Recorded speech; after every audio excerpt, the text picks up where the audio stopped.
Good evening, and once again, welcome back to JumpStart Your Immunity. Tonight's topic: too much fun jumpstart. Too much of a good thing? Really? Can't I party it up, drink what I like? Is what we put into our bodies really important for our immune system? Let's find out with Dr. Rolando Fulgencio. Hello, welcome to Jumpstart Your Immunity. This session is called Too Much Fun. I'm Dr. Rolando Fulgencio, a naturopathic physician. I got my degree at Vascular University in Washington State, and that was in 2014. And that was, of course, when there had no issues with social distancing. Actually, social distancing didn't even exist back then. I want to thank Seth for having me, that we're able to talk about today about temperance or moderation, and basically a practice of self-control. And you might think, well, what does that have to do with our health, and how does it affect my immune system? Well, that's exactly what we're going to be answering, and also looking at for answers as to how we could actually implement a little bit of moderation for ourselves as well. So SARS-CoV-2, the virus that causes COVID-19, the disease, is known to do various things. It's a novel issue. We're finding things out about it every day. One thing that we've found out is that it actually causes abnormal clotting throughout the body. Now, if you think about it, clotting in itself is just a process in which when blood is exposed to air, it starts to harden so that it can stop bleeding. However, if this is happening within your body, then you can only imagine the complications it can have. And so one thing we need to understand is when you have clotting that's occurring in the body when it's not supposed to be clotting, it can be a major issue.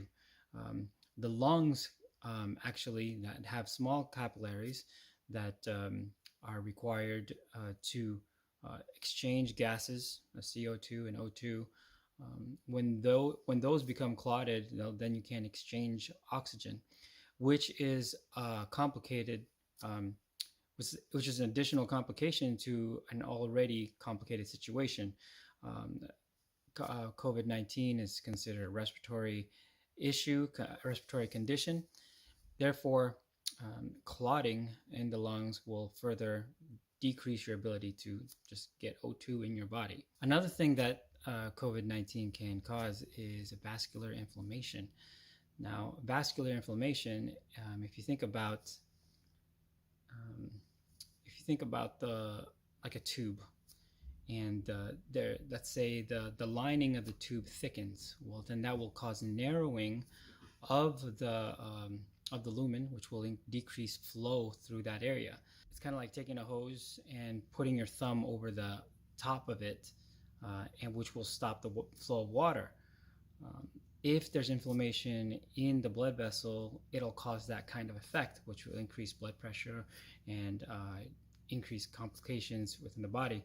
Another thing that we found is it also induces myocarditis. Myo means muscle. Card is referring to the heart. Itis is inflammation. So myocarditis, basically heart muscle being inflamed.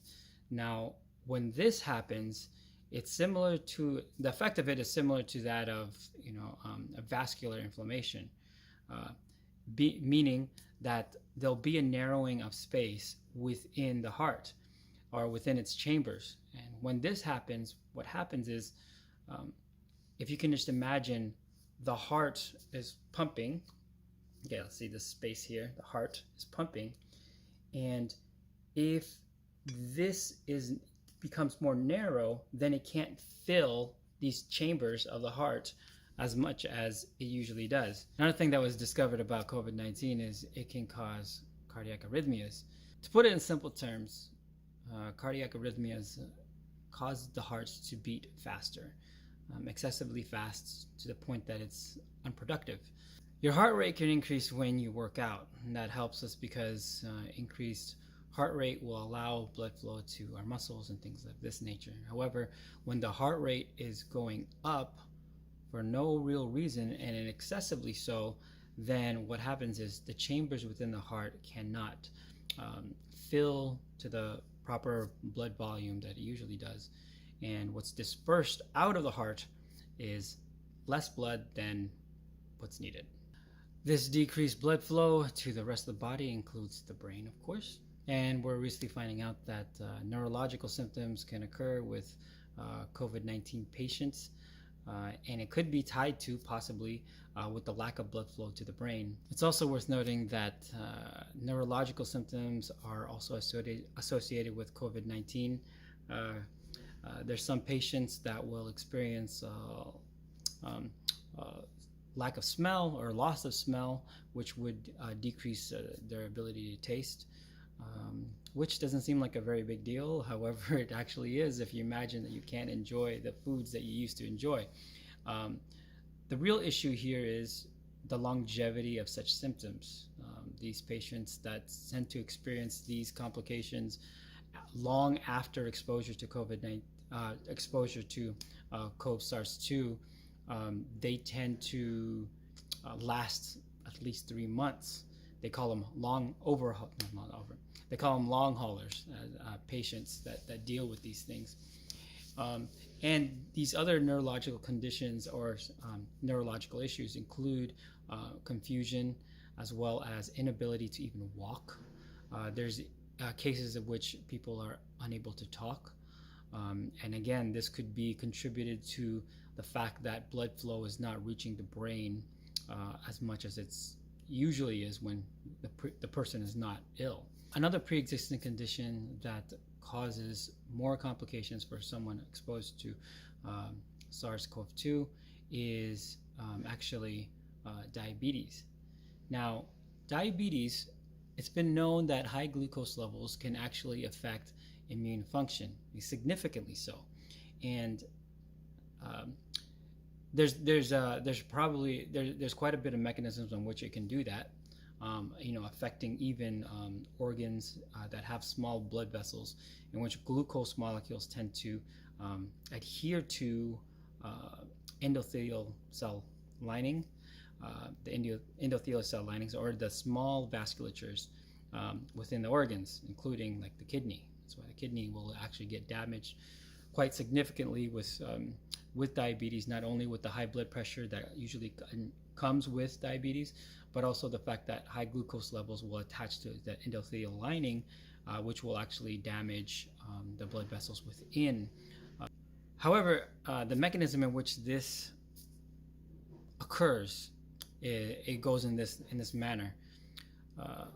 It actually prevents cellular communication and actually cellular contact. So, for example, how that affects the immune system is in this manner. In order for an immune cell to attack a foreign body, for example, in this case, a virus, it needs to be able to be told that there's something there that needs to be attacked. Now, this happens by cells actually producing proteins that are put out into the extracellular matrix, or oh boy, try not to be complicated here. Basically, a cell would try to send a signal to another cell, and the thing is, because of glucose being packed into the same space, the proteins that are used to signal another cell, in this case an immune cell, or like a white blood cell, it makes it very difficult for that protein to reach them. Another thing is, if an immune cell actually gets that signal, they have to travel or somehow get to the space in which the foreign body is located. In this case, again, the virus. Now, in order to do that, it needs to be able to adhere to cellular walls in order to occupy that space and then therefore attack the foreign body. However, when there's high glucose levels within that area, it makes it so that adherence is very difficult, almost impossible, right? Well, I wouldn't say almost impossible, but very, very difficult. How about that? You can imagine it in this way. If you went to a basketball game or a baseball game or anything like that, and I know that's like a far memory from, from where we've been. I can't believe those days existed. But imagine you're in a baseball game or a basketball game, and you're trying to talk with a friend, but everyone else is being too loud. Obviously, you're in a game, so communication is compromised. Or imagine yourself within this crowd of people, let's say moving through this crowd, trying to hold hands with a loved one, right? Keep connection with them. Well, going through a giant crowd of people makes it very difficult to do that. You could possibly lose each other, and hopefully find each other later. But that's basically what's happening in the body when there's high amounts of glucose and immune cells are trying to communicate and attack a foreign body. Obesity, it's another pre-existing condition that makes it difficult for patients to deal with SARS-CoV-2 or deal with COVID-19. Initially, it was thought that it's probably because a lot of the people that tend to be obese also tend to have cardiovascular issues as well as diabetes. But there are patients that don't have either one of those, but are just obese, but yet still have severe complications. There hasn't yet been a definite mechanism for why this is happening, but we do know that it makes things quite significant, quite difficult. For example, individuals in South Africa who tend to have a high obesity rate over there, they found that patients are twice as likely to be hospitalized just for being obese and having COVID-19. They also found there were 50% had a 50% chance of actually dying from this illness, for this illness to be fatal for them. So the reason why obese patients tend to have a difficult time with COVID-19 is basically because of decreased lung capacity. Now, this decreased lung capacity could be because of excessive weight putting pressure on the lungs, but the more likely reason is because of the abdominal mass, increased abdominal mass compressing onto the diaphragm and then decreasing the lung capacity from there. Now, to understand this a little bit more, the diaphragm is a thin sheet of muscle that sits right on top of your liver. So this actually this muscle contracts and releases, that helps us that actually causes us to breathe. It's an involuntary thing, so you don't have to think about it.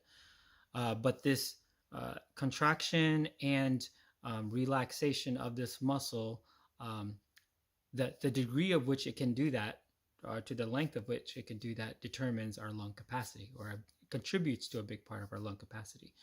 So if for some reason below the diaphragm you can have increased mass, such as enlarged organs, or in this case with obesity, it'll probably be abdominal fat, organ fat just underneath the diaphragm, that will cause that'll cause the space with what the lungs can expand into to decrease. And obviously COVID-19 being a respiratory illness, it's already going to give you complications for being able to exchange oxygen and CO2. So if you have decreased lung capacity, it also decreases your chance of getting enough O2 for your whole body. So now that we know that these pre-existing conditions actually cause a lot of harm to us, and can contribute heavily to complications dealing with COVID-19, the thing about these pre-existing conditions is, for the most part, in general, they are avoidable. And of course, there is a genetic component to these things as well. I'm not going to say that that it's all completely avoidable. However, I will say that for the most part, genetics, as we're finding out, plays a small role in determining the illnesses that we develop. For example, in my family, um, I have family members that have diabetes. Now, because they have diabetes, because my grandparents may have had diabetes, um, that leaves me susceptible and genetically predisposed to having diabetes as well. Now, I don't have diabetes. My parents don't have diabetes. Um, and so what happened? Did we just win a genetic lottery? We just got lucky here? Well, the lifestyle is different. And the thing is, what we've found now, previously people believed that genetics determines pretty much everything, but we're finding out that there's this thing called epigenetics. Epi means on top or over in Greek. So on top of genetics. Basically, it's a methylation process that turns genes on or off. So in other words, you can have or you can be predisposed genetically to a certain condition. However, depending on your lifestyle, you can turn that thing on or off. And a lot of things of these have been determined by studies that involved um, identical twins. So if you can imagine a set of twins, right? They're identical in their hair. They have the same eye color. Genetically, they're the same. They could even have the same intelligence or a capacity for intelligence. And so because of this, you think that they are predisposed genetically to the same diseases, and which is true. However, it's been revealed again and again that depending on how they're living, how they're eating, how they're working, how they're kind of like their life philosophy, they'll either not get that disease that they're predisposed to, or they will. So the biggest factor is lifestyle and whether we turn these genes on or off to then develop the illness.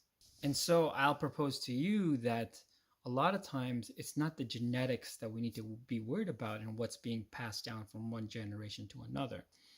For the most part, what needs to be of greater concern is the diet or the lifestyle that's being passed down from one generation to another. So then the question goes, how do we avoid such conditions? Or how do we, if we already have it, how do we mitigate the condition or the effects of the condition, especially during these times? If we happen to get COVID-19, what do we have to do? Now, there's a lot of things that can be said here. I feel like, because it really depends on your situation of the patient. If you were in a visit with me, I would advise you differently than probably another person with the same condition, because there's a lot of factors here. So we're not going to go into all the factors, but I will give you at least 3 simple general things that you can apply today that can help you with start to or completely avoid these conditions. So there's 3 things, okay? So one is portion control. Now, I know that's really difficult because in our culture, we're kind of encouraged to either get more stuff or do more things, maybe work longer hours, and even eat more, right? The portion sizes in America tend to be, if you compare it to other countries, tend to be a lot bigger than in other countries. Like one serving of chicken is like, big. If you go to KFC or something, like they're huge. Like where do these chickens come from? Of course, that's because of the hormones that were given to them to cause them to grow. But what that does is, of course, if you're taking in that meat as well, then you're also being caused to grow a little in horizontally more so than vertically, and that type of growth is not always beneficial to us. So not to mention the cardiovascular issues that come within the diabetic problems. So in a sense, we're encouraged to eat more and kind of get more. Now, so that makes portion control very difficult. If you were to go to a restaurant, one order of a dish can probably last you 2 meals if you really think about it. If you really let yourself and allow yourself to kind of not eat the whole thing, then you can do that. I'm not just trying to be hard on carnivores out there, also vegetarians. Like, you can limit yourself on the cheese you take in. Yeah, just kidding. It kind of reminds me, in college I was vegetarian, or tried to. I was vegetarian for like 3 years, but in college, in that 3 year span, I ate a lot of dairy products. Right, so you can limit yourself on other things too, not just in meat, but also in dairy products, but also even like, maybe instead of having 2 servings of mashed potatoes and gravy, try to limit yourself to 1. I know this is very difficult, and we'll talk about a little bit on why moderation is very difficult too, at least some of the aspects that could make it difficult. Another thing I would advise you to do, and this is also a little bit more directly linked with your immune function, is limit your sugar intake. Yes, it's hard to say no to ice cream. It's good stuff. Like, even me, I like peanut butter, but I have to limit my peanut butter intake because it's not the best for me. Also, it doesn't taste as good when I eat too much. Yeah, it's just the thing. Where do I go? It's not, remember. Just a reminder that high sugar levels in your body can decrease cellular communication as well as cellular interaction, which decreases your immune function. Another thing you can do is, the third thing that you can do is limit your salt intake. Now, I think restaurant businesses and the food industry has figured out that we tend to like things that are either super sweet or super salty. And so they capitalize on both. And the thing is with salt, and it's common knowledge that increased sodium in your body will cause increased blood pressure. And of course, over time, with elevated blood pressures will cause cardiovascular issues down the line.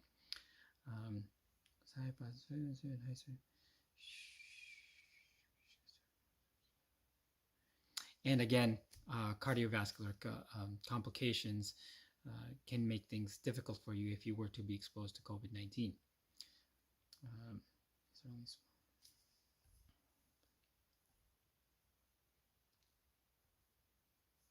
Now, these are only a small amount of things that you can do. There are other things, but you can start these things today if you wanted to. Another thing that I will, as like a bonus recommendation or tip, would be to limit the amount of stress that's in your life. Now, you might be thinking, well, that has nothing to do with diet, but it has everything to do with your immune system. When you have high levels of stress, your body tends to secrete more cortisol, which cortisol is actually suppresses the immune system. So if you've, for anyone there that's had pain in their lives, or you had chronic pain and has ever gotten a cortisone shot, cortisone is like cortisol in that they affect the immune system and suppress it. So when you have a cortisone shot, the inflammation where you're getting that shot actually decreases. Therefore, the pain goes away and you feel better. Now, imagine that happening throughout your whole body. Now, to decrease pain, it's helpful. However, you don't want to suppress your immune system throughout your whole body for too long. What happens is we have to keep in mind that our immune system is basically the internal army that we have to fight off against, again, foreign bodies, which include viruses. Now, if those are suppressed, well, then obviously you have nothing to fight any virus off with. And that just goes to show too, for individuals that are immunocompromised, they'll definitely have an issue with COVID-19 because they have nothing to fight it with. So as much as possible, we want to be able to equip our immune system and allow them to be active, be functional, whether it be through our diet or even through our part of our lifestyle, which includes dealing with our levels of stress. And Again, we kind of live in a culture of excess, so we tend to overwork, and we tend to overstress, and that the high levels of anxiety that's being diagnosed uh, more commonly is a testament to that fact. And I would urge you to try to change that or mitigate that for yourself. So the big question is, okay, great, doc, this good information, and but I already knew this stuff, and maybe you're right. Yeah, maybe you did know all these things already. So the question then goes, if you know all these things, why aren't we applying it, right? If we know what's good for us, why aren't we doing it? So basically, why is it hard for us to moderate ourselves? Now this could be a philosophical. Uh, there could be a philosophical answer to this. There could be a lot of different answers to this, and I'm probably not going to be able to answer it all on just this one video. But I will give a couple suggestions as to why, and if we know the reason why, we could possibly change our action, or how we're presenting it, how we change our actions towards it. Okay, so one thing is, three things come to mind. One reason is habits are really hard to change. We have to acknowledge that habits are formed because there is a benefit to them. Regardless if they're good or bad habits, they do have a payoff. We have to understand what that payoff is, and how can we replace that habit and get that payoff still without harm to ourselves, right? So for example, I've had patients that tend to eat when they're stressed. And I think a lot of people can relate to this. I remember in medical school, I gained some weight because I was stressed, buddy. And with all that stress, let me tell you, food was a good comfort, right? Basically, when you take in food, you're basically increasing endorphins. Your body wants to tell you to eat, and so it feels good to eat. However, the thing is, if we're finding that our endorphins are only being induced by our consumption of food, then we could have a real problem here, because we should be able in other parts of our lives to be able to get endorphins and feel good, not just in that one way. Unfortunately, when individuals tend to consume food to feel better, they usually feel worse after, and that's just a terrible cycle. So because you feel bad, you'll tend to eat more, but because you've eaten more, you tend to feel bad, and so you just go down and down and down this terrible cycle. And so one reason why it's difficult for us to moderate ourselves is because it's almost habitual. Another reason is harmful things, or the things that we usually eat, are usually convenient to get. Like if I like Reese's Pieces, right? But I'll tell you, I try to not buy Reese's Pieces. Although I will say, I did have a family member give me Reese's Pieces this Christmas, and I do appreciate it. I'm still eating it. It's really good stuff. But I'm probably not going to buy any after for a while, at least, because I can't exactly control myself all the time. But because it's so if I have Reese's Pieces in my home, it's easy for me to just get it and eat it. Whereas if I don't buy it, if I really, really want Reese's Pieces, I have to drive all the way to the store and then pay for it. And then, I have it, I open it. And by that time, as long as that takes, I probably won't even really want it that much. And I'll probably still want it. But you see what I'm saying, though? When it's difficult to obtain something, we're less likely to try to get it.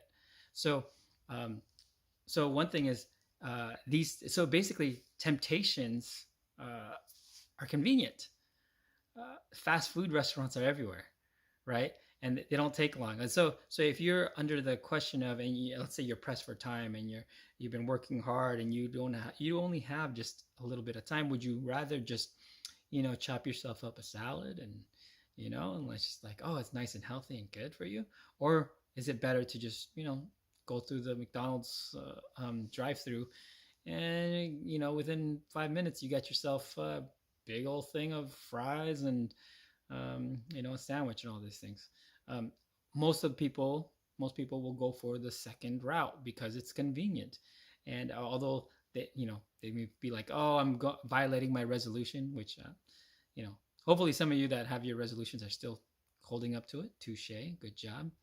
Um, but it makes it that much more difficult to stick to a resolution or do have healthy habits when temptation is so convenient. The third reason that comes to mind is our diet or our food is actually, this is one that not many people think of, but our diet and our food is linked to our family and friends. Now, what do I mean by this? Basically, we tend to eat like the people we are most around. We eat the same way as they do, and if if you were to change your diet somehow, and you're not able to go to the restaurants maybe that they go to, that takes away the social interaction as well. So and this ties into the generational passing down of a diet or lifestyle, right? We don't want to lose the loved ones we have. We want to be able to still interact with them, and a lot of times our greatest social interactions are wrapped around food, right? Christmases, New Year's, yeah, that was around food. Every main gathering we have tends to be surrounded by food or be linked to food. And so that's why I think it's very difficult for us to moderate ourselves. Um, Now, with that said, in all these that I've mentioned, it's about our environment. Then, if our environment can change, or we tend to change our environment, or influence our environment to change, then we can have these changes, these healthy, moderate changes. Moderate. We're able to moderate ourselves more successfully. And yeah, just for an example, for example, I have an uncle that went to a Weimar Institute. For those that don't know, it's a health retreat over there in California, around the Sacramento area, Colfax, really. And he went over there and he wanted to get his diabetes under control. And he did the 19-day program, and he was doing great. His blood sugar levels were great. His hemoglobin A1C was doing great. He was feeling good. But after the program, he went back to, his regular, living place, which was up in Alaska. And slowly but surely, he got back the same levels as he was previously. And the reason being is the environment was not changed. When he was in a different environment where health was promoted and healthy living was convenient, it was a lot easier to do that and then and control those blood sugar levels and hemoglobin A1C. But when he went back to regular, just every day, his regular environment, then the food intake became the same. So these are some of the complications of why it's very difficult to moderate ourselves. Thank you guys for listening. I hope you got a lot out of that. Please feel free to write a comment or ask a question. I'll try to get to them tonight. If not tonight, I will get back to them tomorrow morning. Join us for tomorrow evening when My friend Jason Shives talks about air and how that can help our immune systems. All right, thanks, guys. Bye. All right. Thank you so much, Dr. Fulgencio. A lot of great information there. And looks like at this time, it doesn't look like he's going to be able to do a question and answer session. Doctors are kind of busy tonight. So what we would like to do is, if you do have any questions about Too Much Fun Jumpstart, what we want you to do is go ahead and write into jsi.iyhp@gmail.com. Once again, we'll have it on the screen for you in just a moment here. It's going to be jsi.ih. Let me try that again. Write into jsi.iyhp@gmail.com. Do have also actually something else for you, a very surprise for you. We do actually have a nice testimony. Tomorrow night, as you know, we're going to have Dr. Jason Shives. And Dr. Jason Shives, it looks like he will be talking about Miracle of Air Jumpstart. Miracle of Air Jumpstart, very important about our immune system. But before we do that, I actually have one of the people that he was giving a seminar to and has a testimony of his health and the ways that he was able to improve his health, his immune systems. My good friend here, Jose Riviera. Jose, welcome. Well, good evening, and thank you, Seth, for inviting me here this evening, and a special good evening to each one of you as well. I just want to share a little bit about how these principles that we've been learning night after night are very beneficial and how they have helped in my personal life. Like, I'm not a medical person. I'm just a mechanic, an auto mechanic. But since I'm going to give a testimony to you, I really want to praise God for what He has done in my life.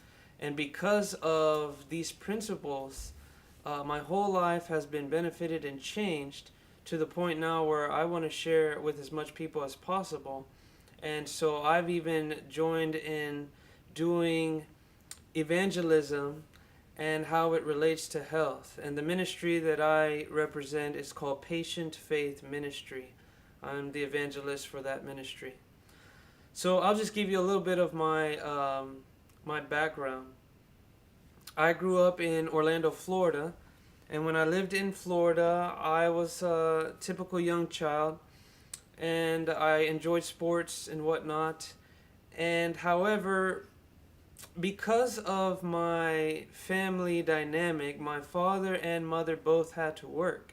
And I imagine that many American families are like this because, you need the extra money to support the bills and the needs of the family. But because my mother had to work as long with my father as well, I had to stay home. Now, we couldn't afford a babysitter, and so my older sister was our babysitter, but my mom would tell us, do not go outside and do not open the door for anybody. And so a lot of my childhood, I was spending indoors instead of outdoors. And when a child is spending time indoor, and I finish all my homework and whatnot, and there's nothing much to do, most of my time was spent in front of the television, playing video games and watching TV. And so what ended up happening is, after, of course, of doing this for many years until we were old enough to get our license and, drive and go to our friend's house or whatnot, during those early development years, when I was right around 6 years old until high school age, I had gained, when I joined in my freshman year of high school, I was 190 pounds as an 8th grader. By the time I graduated high school, I was 290 pounds. And the highest weight that I had ever obtained in my life was just a few years thereafter, and I was over 300 pounds. Now, you may not believe that now, but I do have a few pictures to show you. So I'm going to have some pictures up on the screen here. And As you can see in some of these pictures, the largest one is with me right in the middle with a white t-shirt. My family is there to the left. And if you look at that picture to the right, that's my siblings and I. And if you hone in right there, I know it's hard to see, but in my right hand, there's actually a fork. I used to love eating. I was always going through fast foods, like Dr. Rolando was saying. It was convenient. I was very intemperate. I grew to this idea of laziness. It was easier for me just to get something quick, fast, sweet, and what hit the spot, instead of actually making good choices. So a little bit later on in my life, after I had been over 300 pounds, I started suffering the results in my early 20s. I was 19, 20, 21 years old, and I started receiving some health problems. I was in a relationship at the time, and in that relationship, I found that I was very stressed out in that relationship, and I don't want to go further into that, but I just want to let you know that because of that relationship, it also caused anxiety in my life. So the combination of poor food choices, plus anxiety, plus just all the stress that I was placed under in that current situation really affected my health in a negative way. I couldn't sleep very well. And I remember watching TV one evening and seeing a commercial about aspirin, that it was good for your heart. And so I remember I used to wake up almost in like sweating and with panic attack, you could say. I don't know the official terminology, medical terminologies, but I would wake up just feeling like my heart was racing. And so at times when I felt that stress and when I felt these palpitations in my heart, what I ended up doing was I just started popping those aspirins. And I got to a point where I was eating them like if they were M&Ms. And I took so much of it that it began to erode the lining of my stomach, and I started developing a stomach ulcer.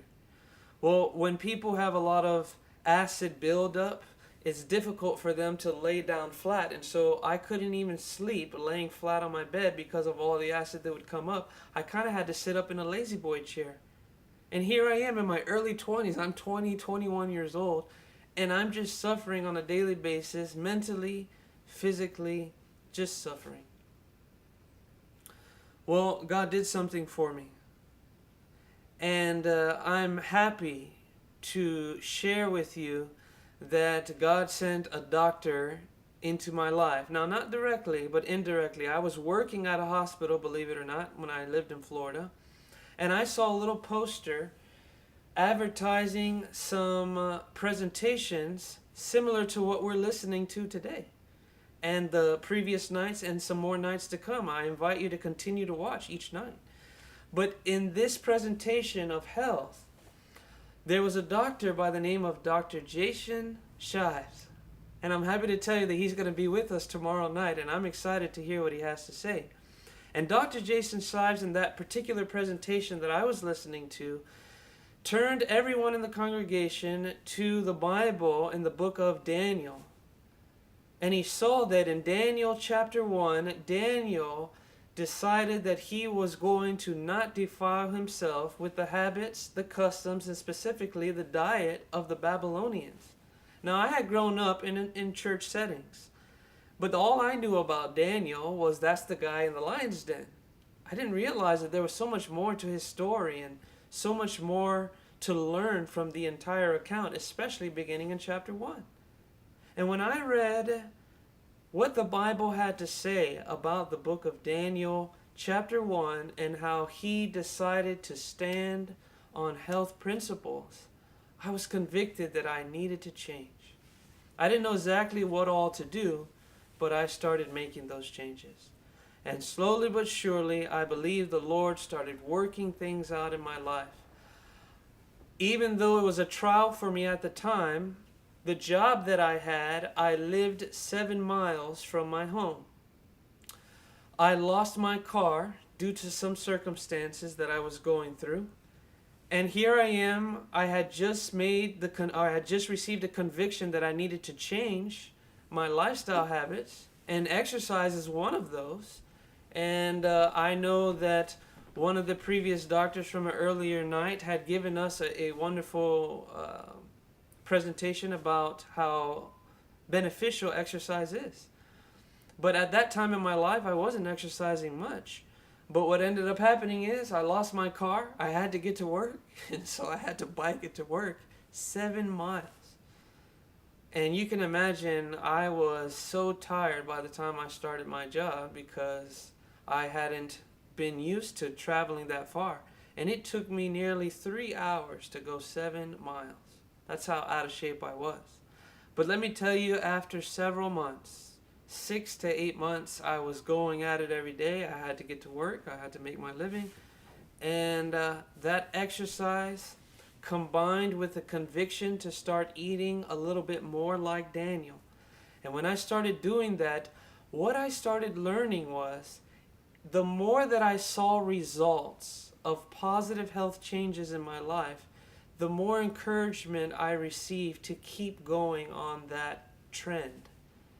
And what I came to know overall, and I'm giving you a little bit about the spirituality side of it now. As Dr. Rolando was saying, self-control, moderation, temperance. Some people say fancy words like abstemiousness. These are all synonymous words to represent we have to allow our minds to make positive, beneficial choices more than the cravings of our body and of our heart. And I started learning that if I wanted positive results, I had to develop temperance. I had to develop some kind of self-control. I couldn't just eat what I wanted. I couldn't just do what I wanted. I couldn't just have all the fun that I wanted. Is too much fun bad for you? Well, I can say in my own life that indeed, I had to learn the principles of self-control. And my driving motivation was I wanted to be like the example that I found in the life of Daniel.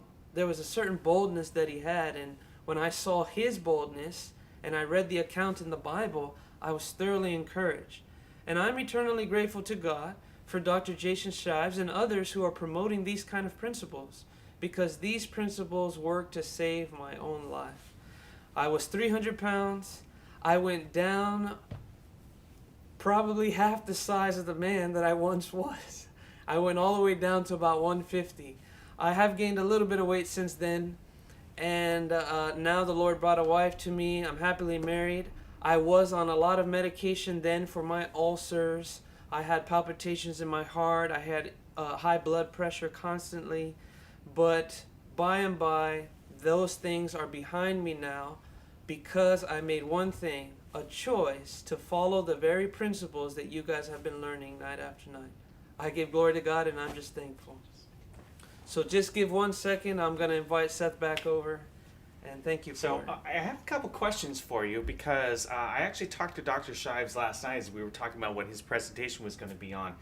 Now, I understand that there was some kind of 10-day challenge, a Daniel 10-day challenge that he was challenging you with. What was that challenge that he had challenged you guys with? Okay, very good. So that challenge basically was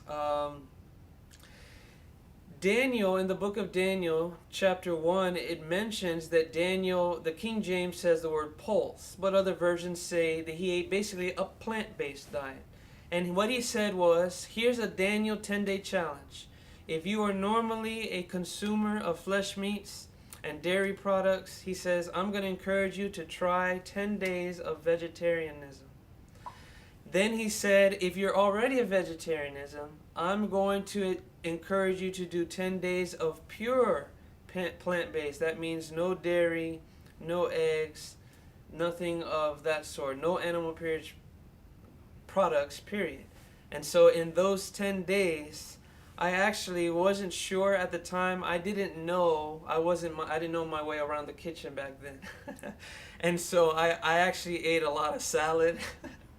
And I found out, I was like, man, I'm so hungry. This is not working for me. But I come to find out that being a vegetarian or even vegan, some people say, I'm going to say more plant-based. I like that better. But even being a plant-based, I found that there's so many varieties that God has made, from beans to rice to plantains to potatoes. I mean, the list just goes on.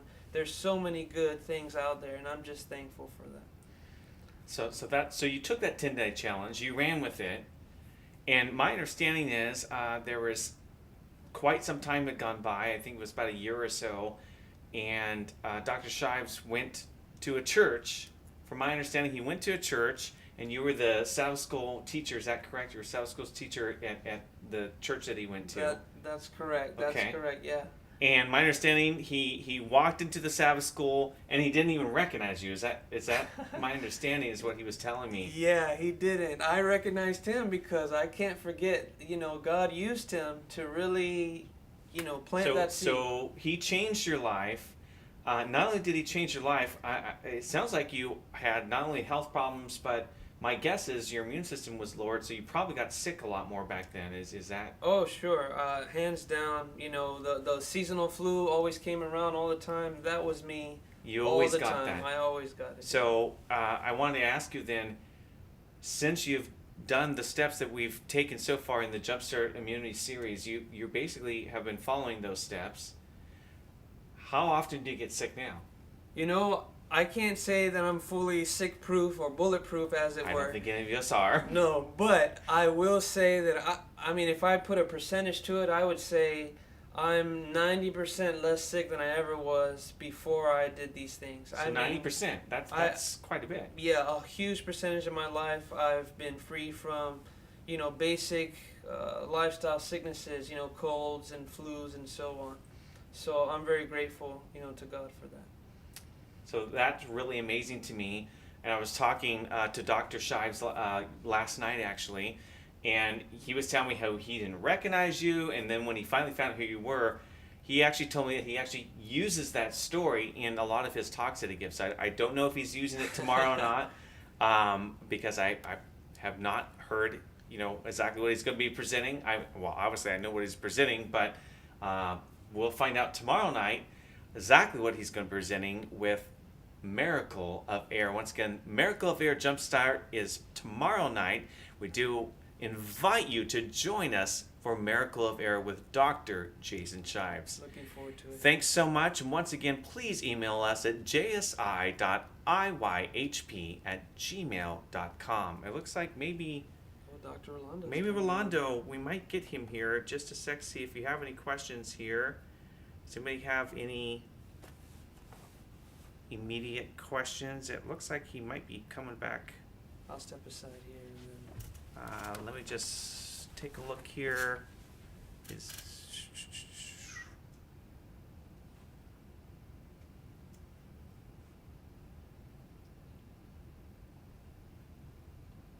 Oh, okay.